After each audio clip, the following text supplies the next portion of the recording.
Hello, hello. Dan Passarelli here. I hope you're doing great today. Today, we're going to talk about how to profit from short squeezes. This is a very, very timely and good conversation to be having today. So I'm glad you're here. Do me a favor. Let me know that you can hear me by going to the Q&A box and saying squeeze. Go to the Q&A box and type the word squeeze. All right. Thank you, Juan. Thank you, Baron. Thank you, Joe. Thank you, Mike. Thank you, Luis. Thank you, Anonymous Secret Agent Man. Thank you, David. Thank you, HY. Thank you, Thomas and Kostas and Dan and Henry and Poe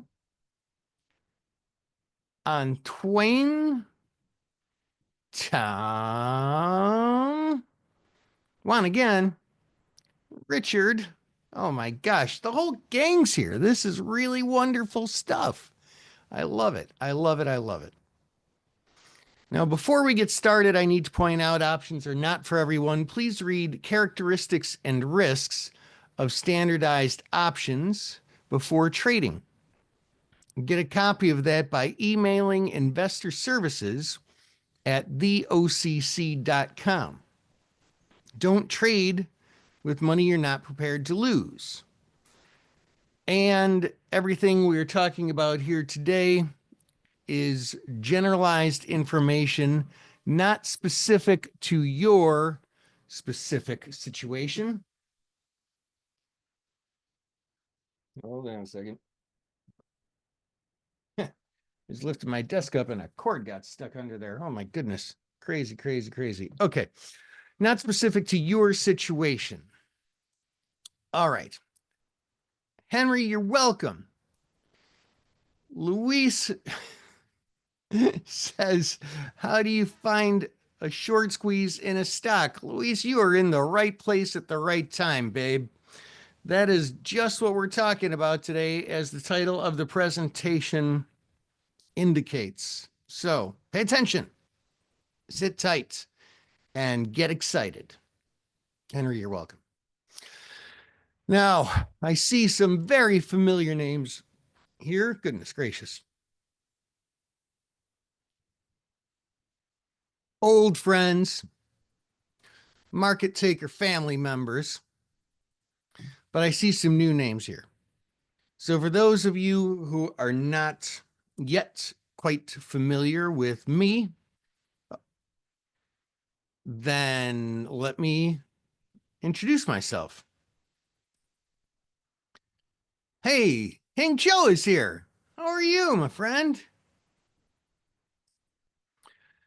My name is Dan Passarelli, and I am an author of two of the most popular options trading books. The one I'm really known for is Trading Option Greeks.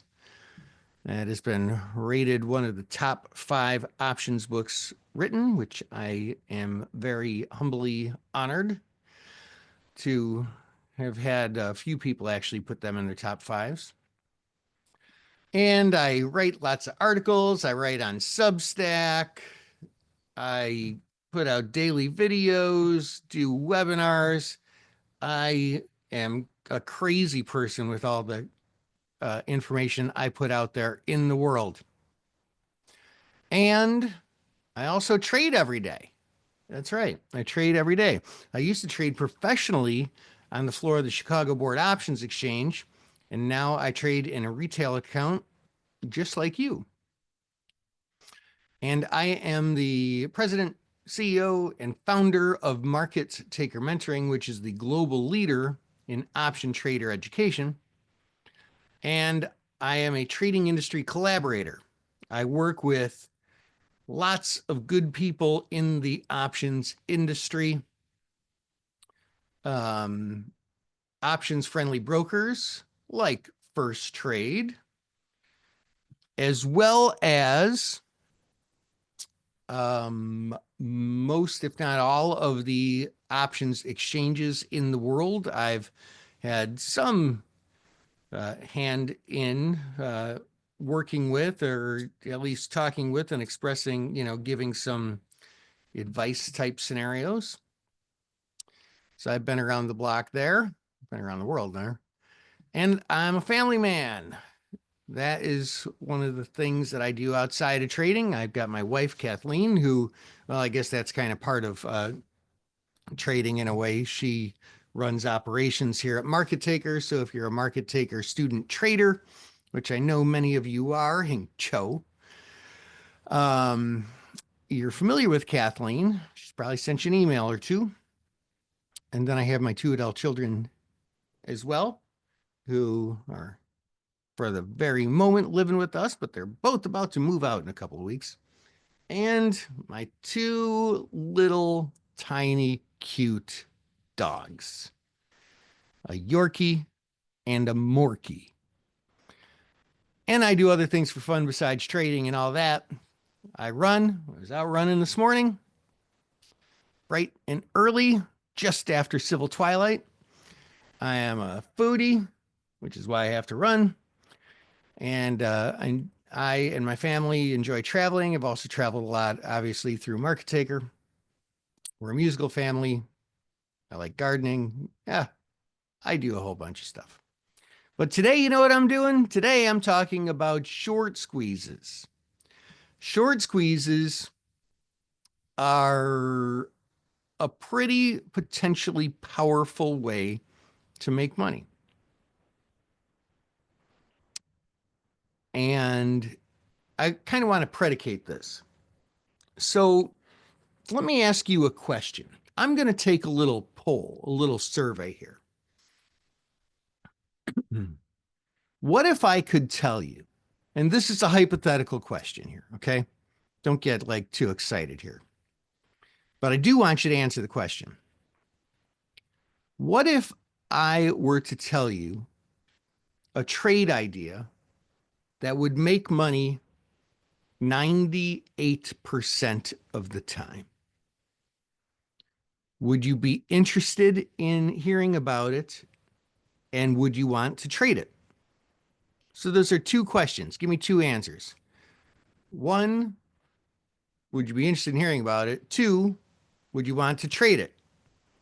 Costas, yes, interested. Mike, yes, and sure. Come on, come on. I'm taking a little poll here. Let's go. Henry, yes and yes. Joe, yes. I assume that's yes squared. Costas. Oh, yeah. I like the way you think, my man. I like it. Poe, yes. HY, yes. David, yes, of course. Tom, yes and yes.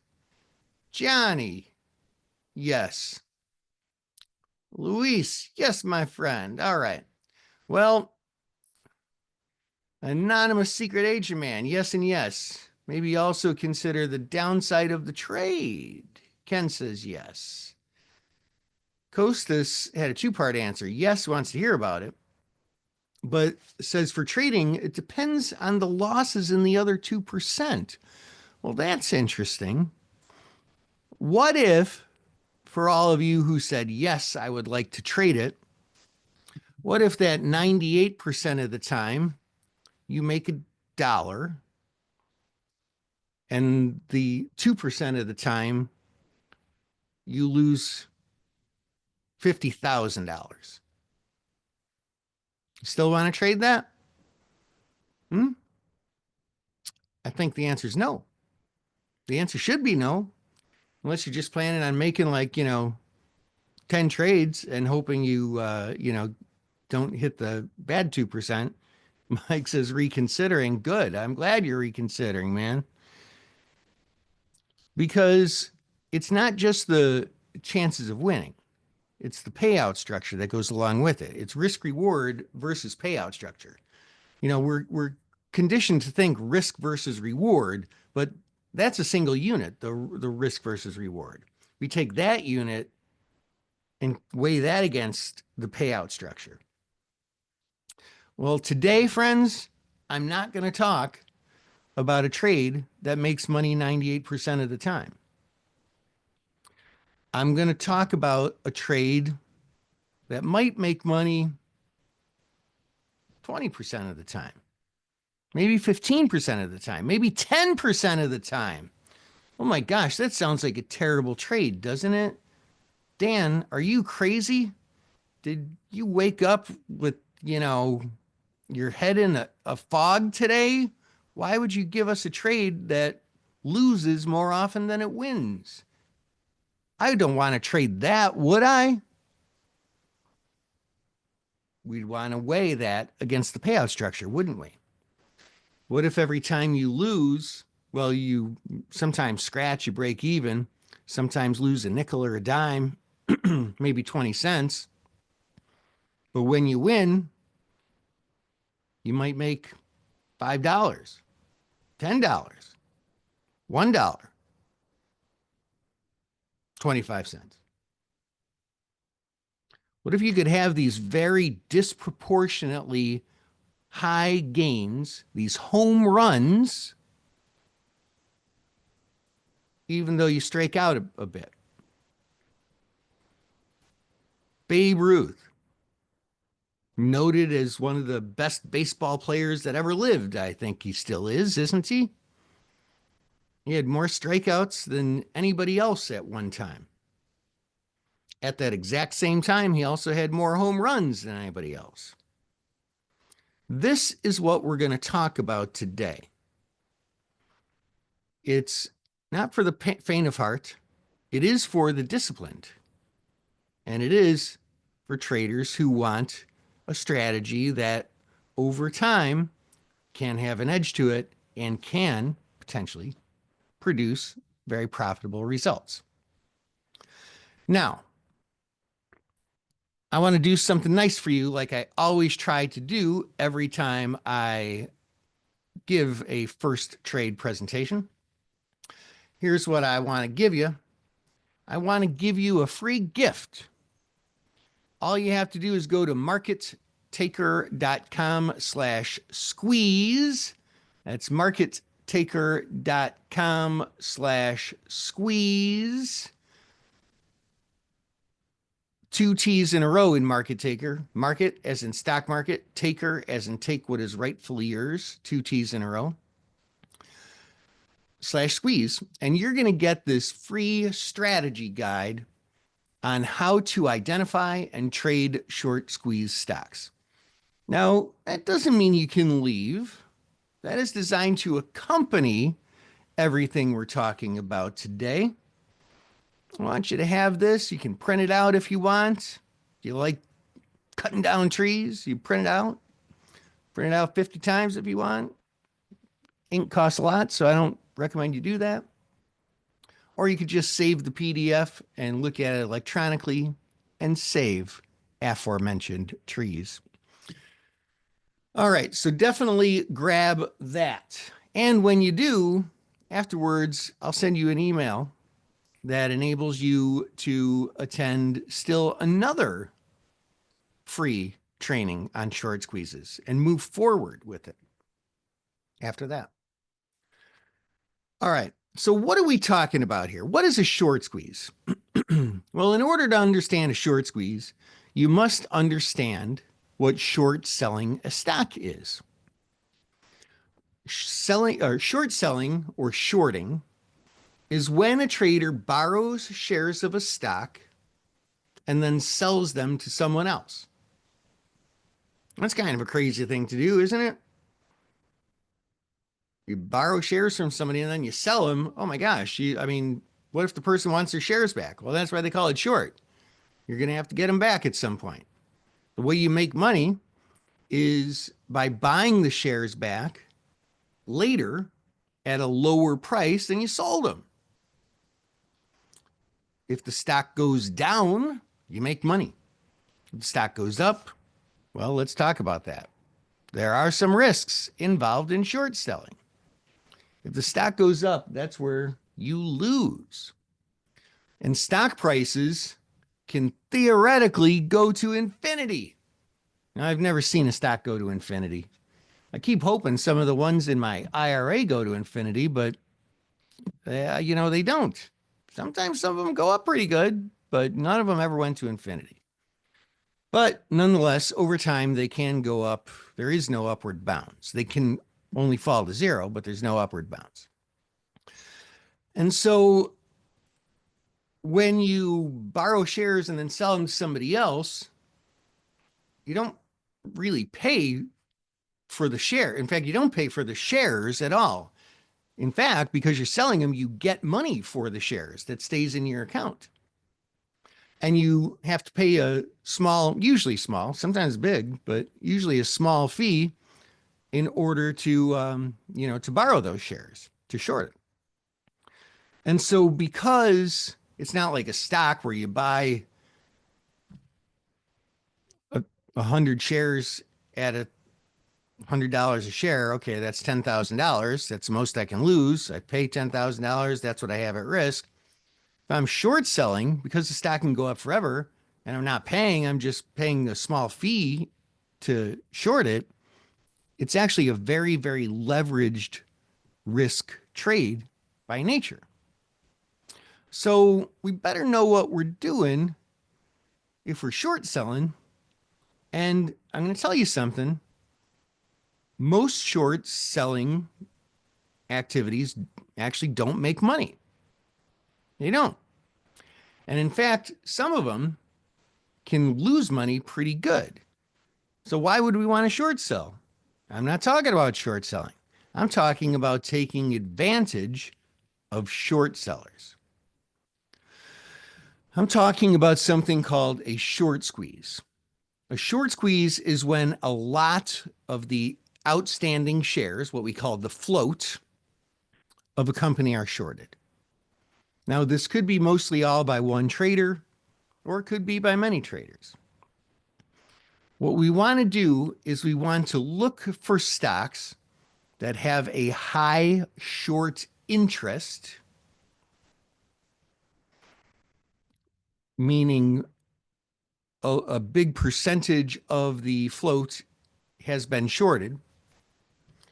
And we want to consider doing the short squeeze once there's high short interest, when the stock starts to rally, and then short sellers end up getting forced to cover, driving the stock price higher, which creates more buying pressure. So let's clear up that last point there for a second.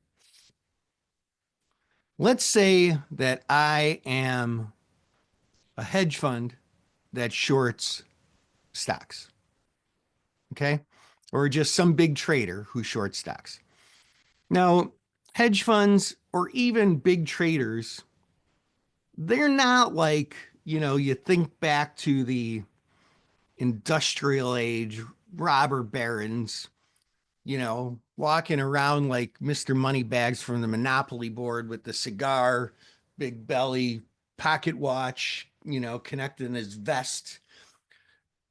They don't just have all this money that they're trading. That's not reality. That's just pretend fantasy stuff. They're trading somebody else's money, and probably a lot of theirs. And they're probably not poor either. But in order for them to get leverage and to make a lot of money, they're trading other people's money. They've got to be responsible, because here's what happens when you trade other people's money. If you make money for them, you're a genius and they love you and you can do no wrong and they don't really care what you're doing, as long as the money keeps rolling in. If you lose their money, they're angry with you and they're going to call their lawyer. So if you're trading other people's money, you got to be very responsible and disciplined and cautious. So if I'm short just tons and tons of shares of stock in this one company, and the stock starts going higher, and I'm one of these professional traders, what do I do? Do I just say, ah, dude, man, that kind of sucks. I hope it goes back down. Maybe I'll sell even more. I'll average price. And then it goes up more. And then they say, ah, man, this really stinks. I hope it goes back down. That's not what they do. That's what a lot of retail traders do. They hope and pray. And as I like to say, where there's hope, there's losses. What they do is they cover, they buy back those short shares so that they only lose a little tiny bit. This is how good traders trade. They protect losses. First rule is to protect your capital. And so when they're short and the stock starts rallying and they buy, remember they're short a lot of shares, so they've got to buy a lot of shares. Well, that pushes the stock up higher. And then it goes through, resistance levels and moving average crossovers, and people see that and they start buying. And then other short sellers, they have to buy, pushes the stock up even more, gets on everybody's radar. People buy the stock and it can go up a lot. I'm not talking about 1% or 2%. I'm talking about a massive, massive move higher. So this is called a short squeeze. Now, Luis asked me earlier, how do you find short squeeze stocks, Dan? Well, I'm about to tell you. We want to identify stocks with high short interest, and we want to cross-check them against the company's profitability. And then we want to see it telegraphed, because there's tons of stocks out there that have high short interest that aren't, that somebody can make a case for not being a bad stock. But that doesn't mean they're going to have a short squeeze today or tomorrow or the next day or the next day. So we want to get the start of the squeeze telegraphed. Wouldn't that be a lot better? I mean, wouldn't it be great if as soon as the short squeeze starts happening, we're alerted to it and we can jump on? Gosh, that would be great. Well, this is possible. We look for what is called unusual activity. Some people will call it whales, big money traders who are putting on big trades, or lots and lots and lots of small traders all doing the same thing at the same time. So when we see a high volume of out of the money calls trading, especially in stocks that have a reverse skew, meaning there's a high demand for calls, that could be our tip-off. If that unusual activity coincides with the stock rising from a base, we've got a signal. So let's break those 4 things down. Identifying short interest. Where on earth would we find the short interest for a stock? Do we just Google big traders and try and get their emails and phone numbers and call them up and say, hello, I found your name online as a big trader. Are you shorting this stock? They're going to say, who is this? And they're going to hang up on you and they're going to block your call. And it might even report you to the police because that's a weird thing to do. So no, you don't do that. What instead you do is you just find the darn information online. Now, where are you supposed to find this information online? How about in your Firstrade account? You can go into your Firstrade account, got to scroll down, you type in a stock symbol, you scroll down, you go to trading information, and this tells you right here, this gives you tons of short trade data. The shares How many shares are shorted of this stock? Back when I took the screenshot, just for an example, 15.29 million shares were shorted. That's 23.5% of the float. The float is all available shares that can be shorted. That's a lot of darn shares. Gives you the short ratio, gives you the change from the last time they updated it, which in this case was about 2 weeks ago. Short interest is updated every 2 weeks. So use your Firstrade account. And if you want to see what the short interest is on a stock, just look at it. There are also websites out there. There's one I came across called highshortinterest.com. Finviz is one. You know, there's lots of them out there. I mean, you just Google short interest, you'll find it. That's how I found these. High short interest is any company where 15% or more of the company's float has been shorted. So this one here, 23%, yeah, that is high short interest right there. Boom. Next, number 2, we want to cross-check this against the company's financial health. There's some subjectivity here, but we want an uptrending stock that has positive earnings. It'd be nice if there's a low PE ratio. What's the PE ratio? Well, they take the price divided by earnings.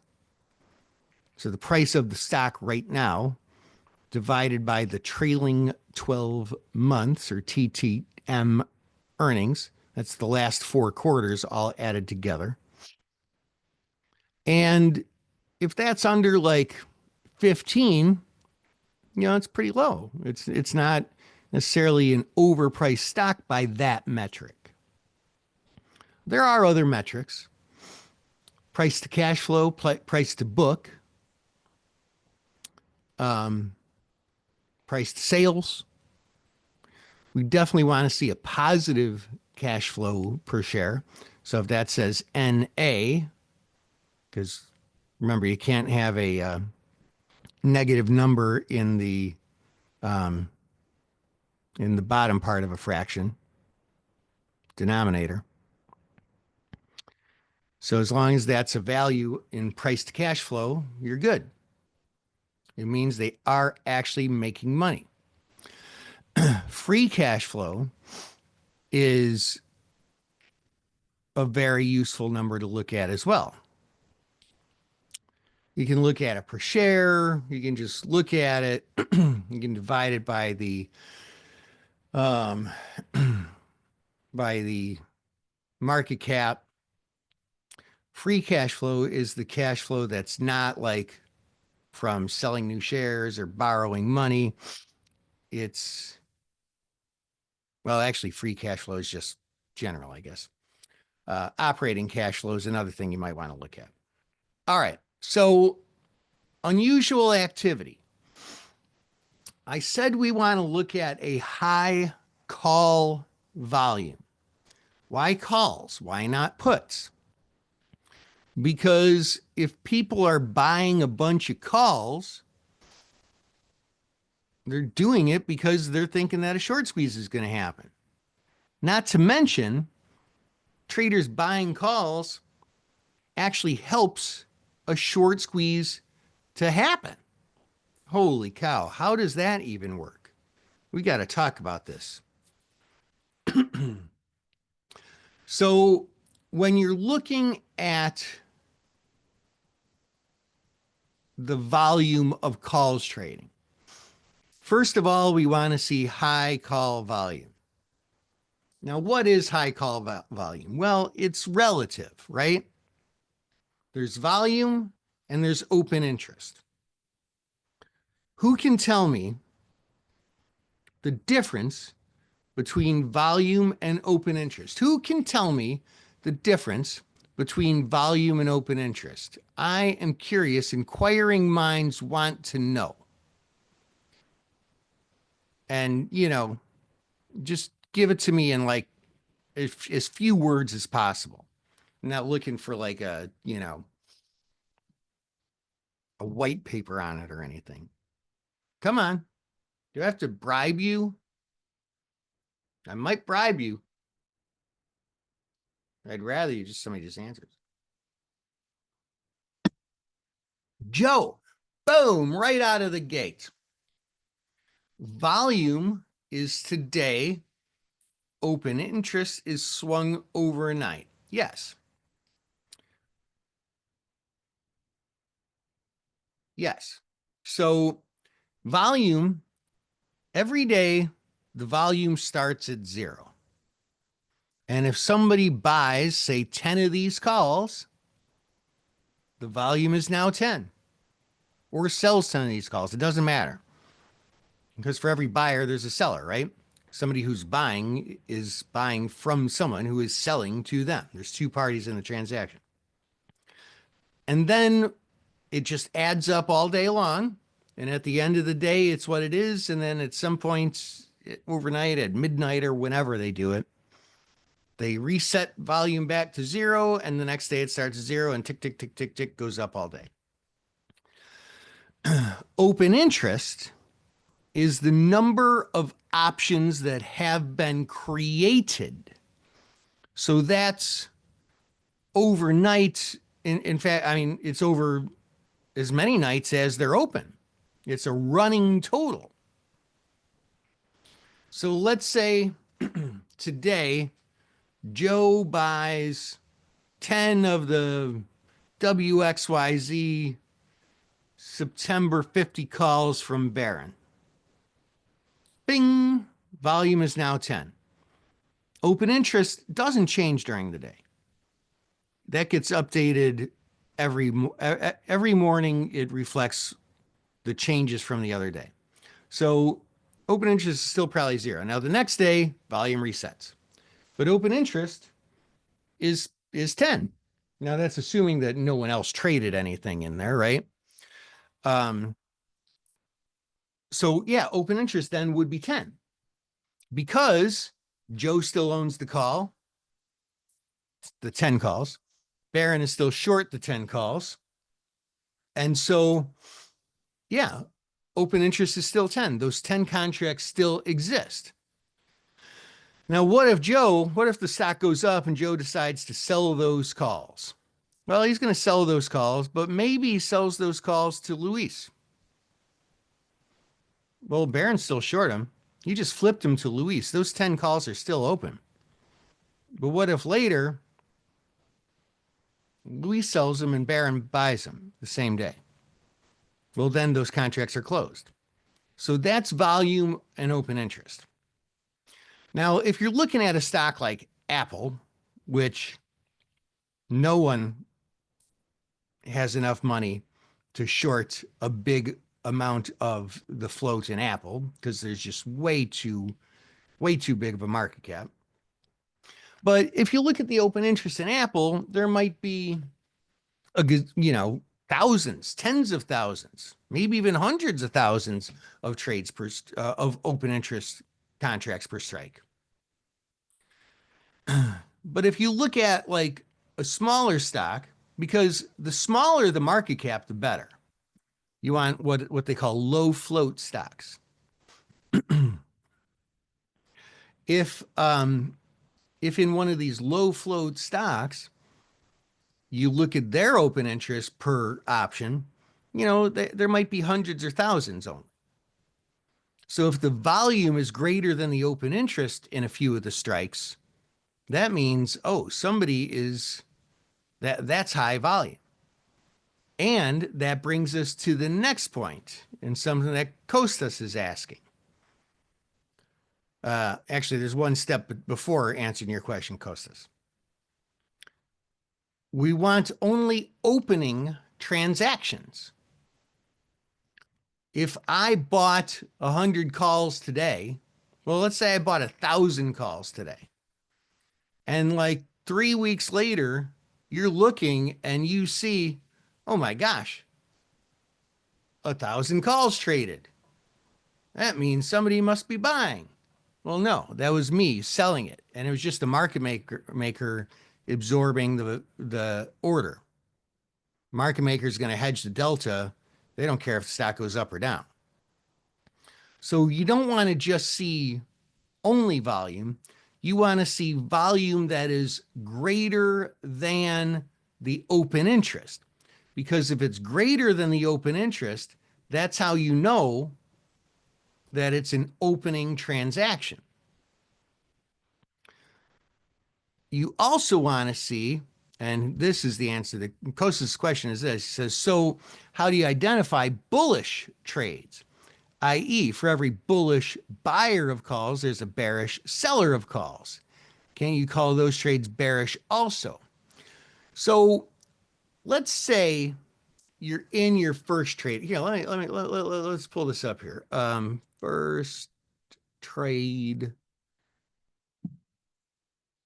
uh, login.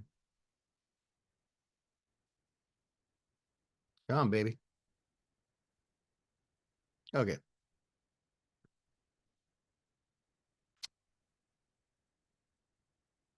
I get this one thing that keeps popping up on my Mac, and I close it and it pops right back up, and I don't know how to make it not pop up. Okay, so look, here's your first trade account. It's this stupid thing. Get out of there. Get out of there.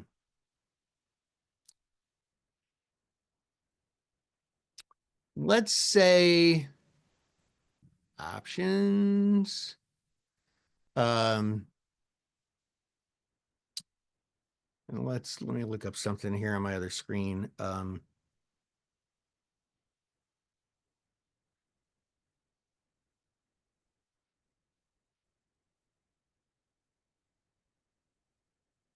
Let's say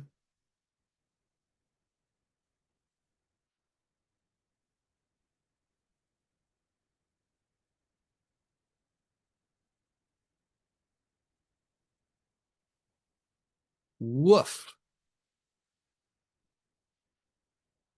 Okay. Well, wouldn't you know it? Take a look see here. This is live real time, baby. In the August 15th expiration, the stock is up actually quite a lot. Started the day at 32. The stock's up like 20%. This is actually a short squeeze that has taken place. And I just looked at it on my scanner. Very nice. Too bad I was teaching another class before this and missed it. Ah! So this is a perfect example of a short squeeze. Stock is up. There were almost 14,000 calls traded. The open interest was only 1,000. Here, 5,000 calls traded, open interest 5,000. Here, almost 10,000 calls traded, open interest is only 1,100. There's tons of calls. So these are being opened. How do I know that? Because this many contracts didn't exist. The open interest is how many exist. These are new contracts being created, opening positions. Now, when a trader buys, okay, so like Kostas, let's say I see that and I say, man, I'm gonna go buy a bunch of these calls. I'm gonna buy 1,000 of these calls. Who do I buy those calls from? Because like right now you look and I can buy these at 70 cents. Why is that? Yeah, I know. Kohl's is another one that's on my scanner.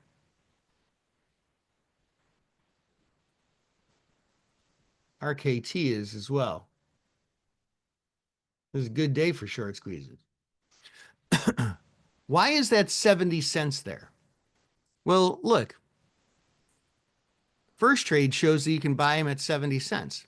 That's where the offer is. If I went to any other brokerage firm, they would also show that I can buy them at 70 cents because there is a human being in the world who is willing to sell those at 70 cents, who is posting that offer. But it's not somebody who wants to sell the long calls they bought last week or that thinks the stock is going down. It's a market maker. That's what I used to do for a living. It's somebody who actually also wants to buy them at 60 cents and wants to buy the $3 calls at $1 and sell the $3 calls at $1.10. All those markets up there, all those bid ask spreads, there probably is one human being who is generating all of those prices. They're just trying to buy the bid, sell the offer, buy the bid, sell the offer, lock in pennies thousands and thousands of times. Because the penny of option premium is $1, right? You lock in 5,000 nickels a day, you make $5,000 a day, you got a pretty good job. So it's the market maker who paper is buying from. Now, paper is what professional traders call anybody who's not a market maker, because it used to be you'd have to call your broker and they would fill out a piece of paper and give it to a broker on the trading floor who would go and fill the order with the market makers. But nowadays they still call it that for no reason. They call them electrons, but that would just be weird. Paper's weird enough. So yeah, you're buying from a market maker who, as soon as that market maker sells those calls at 70, they're going to buy the underlying shares on a delta neutral basis. So if the stock goes up, they don't lose. If the stock goes down, they don't profit. They're just trading the volatility. They're trading the gamma, theta, and vega. So for every bullish trader, there's not a bearish trader. For every bearish trader, there's not a bullish trader. There's just a market maker who's absorbing that risk and managing order flow. Make sense? Very good question, and thank you for asking that. Can't paper buy from other paper, especially since market makers' bid-ask spreads are often non-competitive against paper? Yes, they can, in theory. But right now, there ain't no paper selling those calls. I mean, it's possible somebody who bought in the morning might be taking profit on some of them, but if all the market makers shut down all their bids and their offers, a lot of these options wouldn't have any bids or offers. They would be zero bid at NA. There's just not enough paper putting in orders to create a liquid market. That's why we need market makers. In things like the stock market, they have specialists, but a lot of times that is just paper trading with paper. Because think about it, for every one stock that trades, there's like 50 to 100 options. It's just fractured liquidity. You need a market maker to manage it. So while it's possible for two retail traders or a retail trader and an institutional trader trade with each other, it's very, very rare. It's very rare. So the question of volume. The whales orders are usually filled mostly by market makers. Yes. And so are yours. Everybody's orders are typically filled by market makers. The whales orders, your orders. And by the way, all this volume here, when this happened, I mean, look, I've been studying short squeezes for about 5 years, like pretty intently. I've spent You know, you talk about the 10,000 hour rule, I did it. This is probably not mostly professionals. There's probably a lot of retail people who saw this trading and jumped on there. People who subscribe to my scanner saw this earlier this morning. I mean, the first signal went out at 2 minutes and 1 second after the open. So the people who subscribe to my scanner, they jumped on it right away. And they're not professionals, they're retail traders, just like you. uh, is wide bid ask spreads and trades happening at or close to offer a good signal for short squeeze trades? Yes. So let me get back to that. I just wanted to make sure that so far we were all clear on all this. We don't just want big volume and we don't just want opening transactions. We also want to make sure they're only buying transactions, which is why I scan for only, Barry, you're right on the money, trades that trade at or nearest the offer. Oh, NEGG? I didn't see that one on my scanner. Let's take a look at it.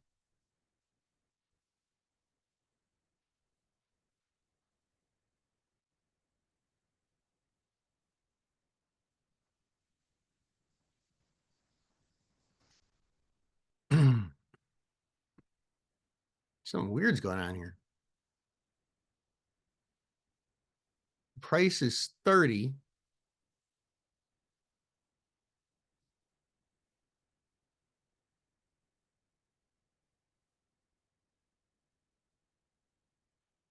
Yeah, I don't know. There's some weird going on with that one, but yeah, thanks for mentioning it anyway, Luis. So yeah, we want buying transactions only.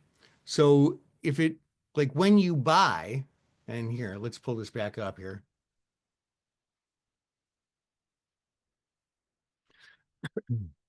This 70 cents here means that there's a market maker who's offering these at 70 cents.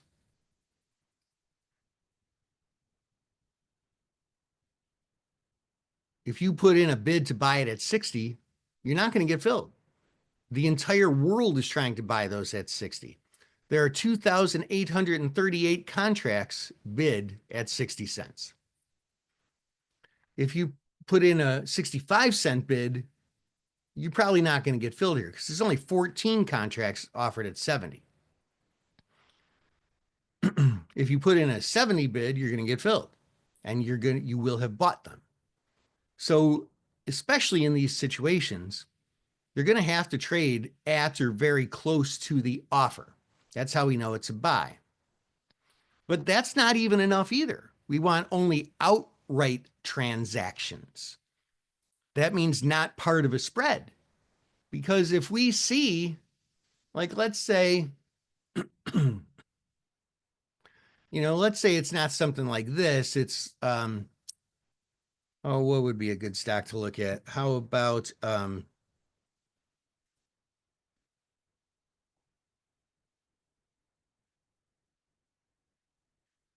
yeah, it's kind of a perfect one, actually.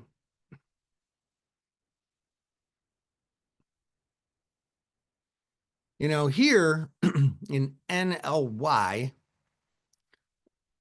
somebody bought or somebody traded 8,600 of these calls. It clearly was an opening transaction. And let's say we know that it happened on the offer. I don't know that, but let's just say it did. They actually have earnings coming out soon, so that's probably what that trade was a result of. But what if at the $20.50 strike in this expiration, there was also 8,600 that traded? Well, that would mean somebody probably did a time spread. And because the stock is very close to 2050 already, that means they would think the stock is not going to move. So if it's a spread, I don't care about it. Only if it's an outright, meaning not a spread. Also, if we can get this data, sweeps are preferred also. What's a sweep? Well, I don't know if you know about this either, but there are, I want to say there's 17 exchanges in the United States where you can trade options on. They're all part of, by and large, three exchange groups. There's CBOE Global Markets is one of them. NYSE, I think, is the other one. I forget what they all are. But there's like 17 different exchanges. So if somebody bought 1,000 contracts close to the offer, they all went up on CBOE. Well, okay, they were probably working the offer, and that means they're not in a big hurry. But if 1,000 contracts traded and they traded on like most or all of the exchanges all within the same millisecond, that mean on the offer, that means somebody was dying to get these filled because they think the move is very imminent. That's called a sweep, when one big trade goes up on many exchanges all at once. You get that and you're in pretty good shape. Barron says, was late 2020, early 2021 GameStop stock a short squeeze lasting that long, or just a meme stock touted as a short squeeze on Reddit forums? It well, it was both. Because here's the thing: some of these short squeezes are talked about on forums. And, it used to be Wall Street bets, but then, at some point, still way back in 2021, that just became so popular and well known that like it's not useful anymore. The forum, you would have to really hunt down a decent forum, but people talk about them and they share ideas. And when somebody says, yeah, I think this is a short squeeze candidate, I'm going to buy it, other people might jump on as well. And, like hopefully they're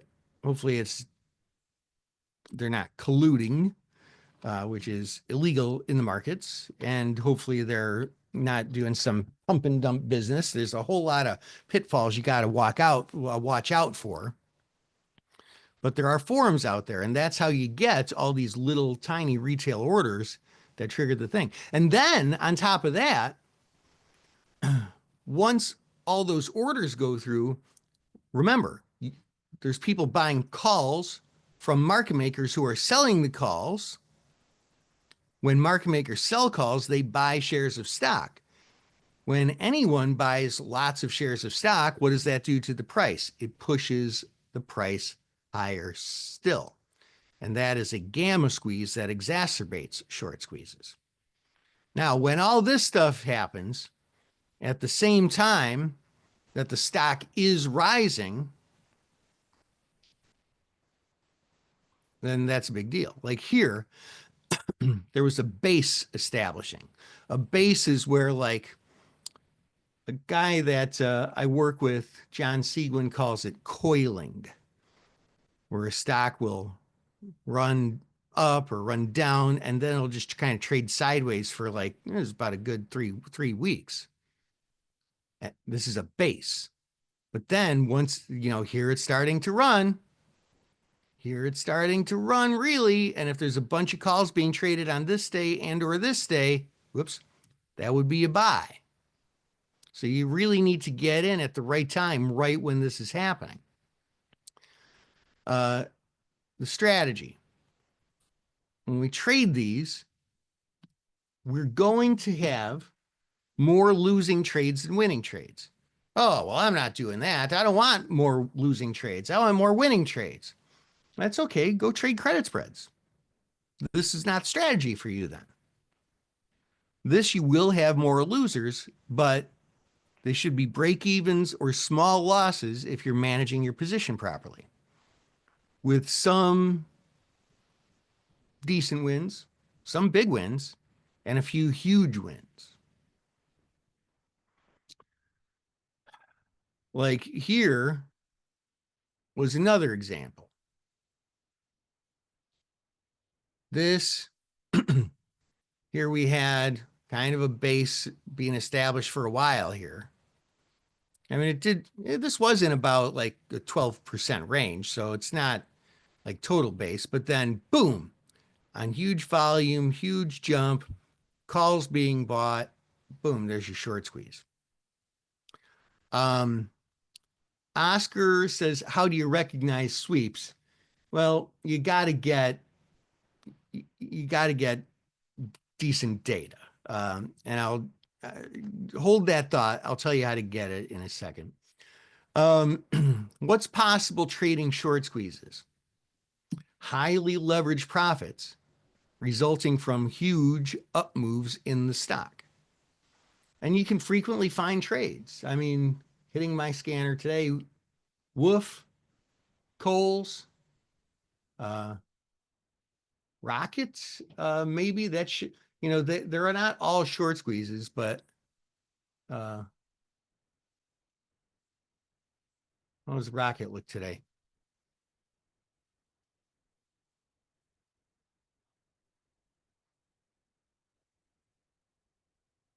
Mm, had some potential, but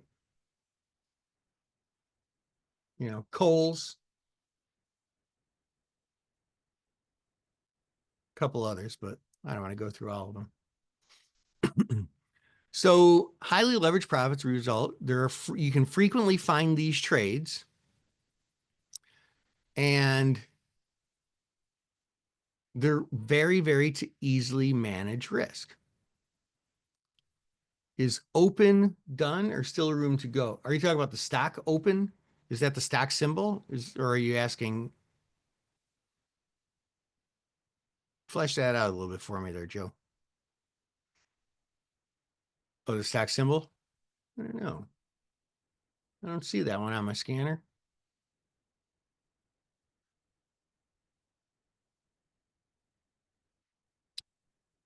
Um,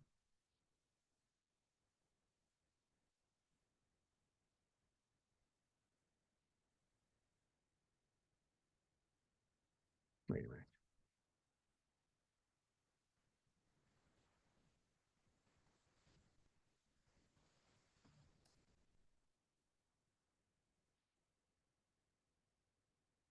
Oops. What am I doing today?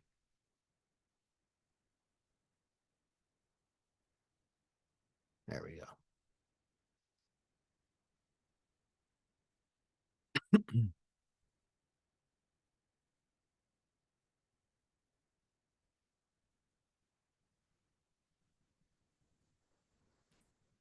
Oh, wowsies. Um, I got to get that one on my list. Sometimes these don't hit my list because they don't meet. I only like the most likely candidates and the strongest candidates.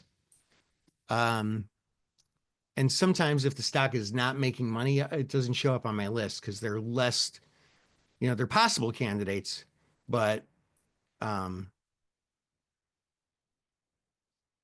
and we can just go to overview, scroll down.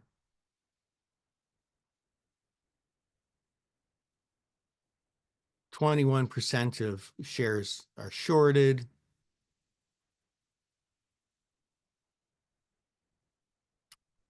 Um,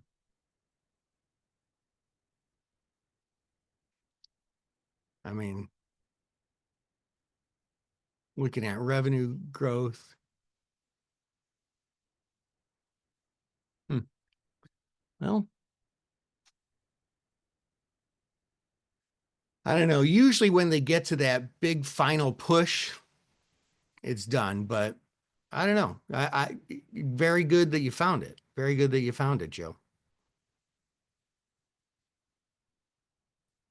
Oh, really? Oh, wow. Holy cow. Yeah. So Luis, download this strategy guide and you will get an invitation to an online training that goes in more detail to this and actually talks about our scanner and how that all works. So download that and you'll get the email on it. And Oscar, that is also with the scanner I have is how I recognize sweeps. I don't know how to do it otherwise. It would be very, very complicated. How do you make the trade, says Oscar? Debit spreads? Sometimes debit spreads, but usually just simply buying calls. Um, Usually just simply buying calls. There are some times when I do debit spreads, but not usually. All right, friends, that's it. That's everything we got today. Hope that helped. This is Dan Passarelli, Trade Smart, and have a great rest of your day. Bye.